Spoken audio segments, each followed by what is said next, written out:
Back in the day, I really loved my Game Boys, but I never did end up moving on to a Nintendo DS or a 3DS after that. In the past, I'd played a few 3DS games, aka Pokemon, but I just borrowed my brother's console. I guess my gigantic galaxy brain just never cared much about getting one because, I mean, how many good games could the 3DS have? To be fair, for a while there, I was more of a weeb than a gamer, so I guess I just didn't know any better because recently I decided to try out a handful of games for the 3DS and I fell in love. I know I'm only just getting started, but already I'm incredibly impressed by just how charming and adorable 3DS gaming has been so far. Quick disclaimer before I get a wave of comments scolding me about how the 3DS isn't retro, it doesn't really matter to me personally if it is or isn't.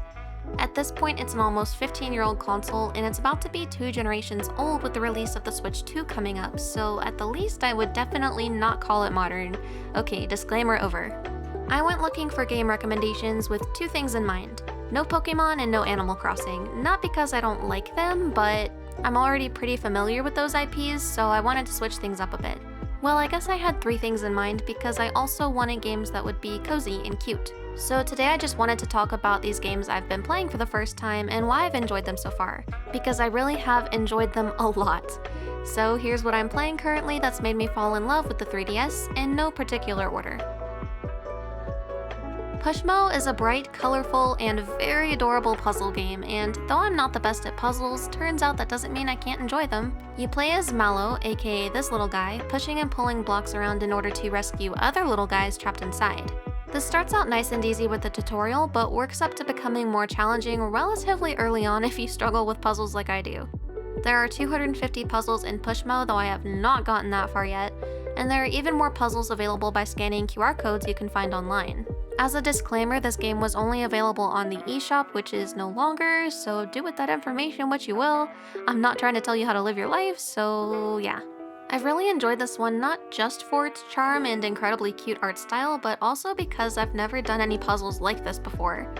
It seems simple enough, but it's actually pretty difficult to wrap your head around sometimes, since you'll need to push and pull the blocks to different degrees and in specific orders. You'll need to push in blocks you already pulled out, and often climb up and down the blocks multiple times in order to solve the puzzle. It's tons of fun to try and figure it all out. I deal with a lot of brain fog and issues focusing and could stand to play more puzzle games to sharpen my mind a bit, but outside of brute forcing my way through a Zelda game or mindlessly playing 2048 on my phone, I've never really been that into the genre because it just really hasn't appealed to me. But if you've watched me for long enough, you know I really like cute things, and I've never seen a puzzle game as cute as Pushmo. I'll be buying my own personal 3DS soon and modding it, and I'm definitely going to be playing through all of the puzzles, and hopefully I'll have a giant genius brain by the end of it. Oasis is like if Animal Crossing met The Legend of Zelda, and that's probably the most awesome thing ever. There's dungeon puzzles, town building, crafting, and combat, making for varied and fun gameplay, and on top of that, the game is gorgeous. It's bright and colorful, and everything down to the water feels beautiful and alive. The art style is also incredibly charming and cute. I absolutely love the chibi character models. Even as someone who does like Animal Crossing, I find myself getting a little bored by a feeling of monotony after a point. I know the whole idea is for it to be slow-paced and relaxing, but I think something like Oasis is much better suited to my tastes because it combines the cutesy town management aspect with the action RPG aspects, so it gives it a stronger feeling of variety. Honestly, this was the first game I've tried in a while that really wowed me and put a big smile on my face because I thought to myself, this is the exact kind of game I've been looking for. I've been on the hunt for something new that could really spark my interest and keep me coming back for more and more, and I've definitely found that with Oasis. A few years back, I went through a little rhythm game phase with things like Taiko no Tatsujin, Project Diva, and Muse Dash, and I learned something about myself pretty quickly. I'm not very good at these kinds of games, or at least I don't have the patience to be. If you play on medium or hard difficulty, it can quickly get frustrating because you haven't worked up to that level and it'll take you a while to do so. If you play on easy difficulty, it's often boring by just how easy it is. DDD's Drum Dash Deluxe gives me my rhythm game fix while being the perfect combination of laid back and decently challenging, though admittedly it is not your traditional rhythm game, but that's fine, it still scratches that itch for me. In the game, you'll be bouncing along drums as King DDD to the rhythm of various Kirby songs, dodging hazards, and collecting as many musical coins as you can along the way.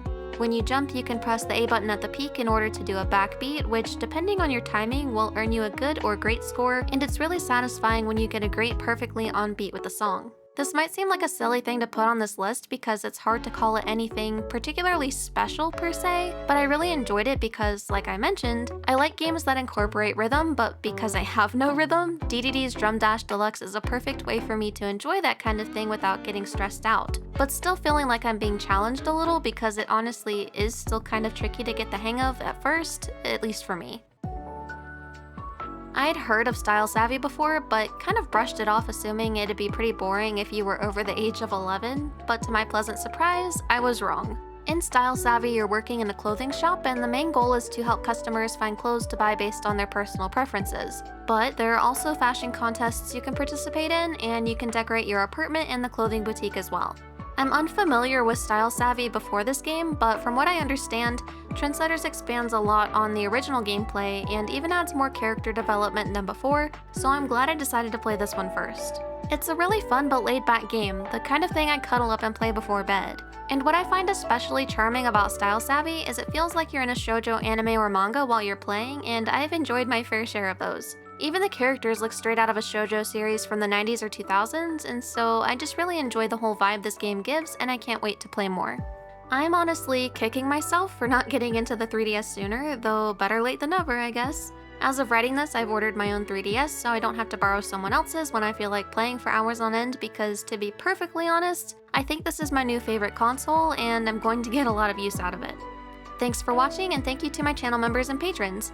If you enjoyed the video, consider liking and subscribing because it really helps the channel out, or if you're feeling spicy, you can become a channel member or check out my Patreon, which I'll link in the description. Anyway, I'll see you next time, bye!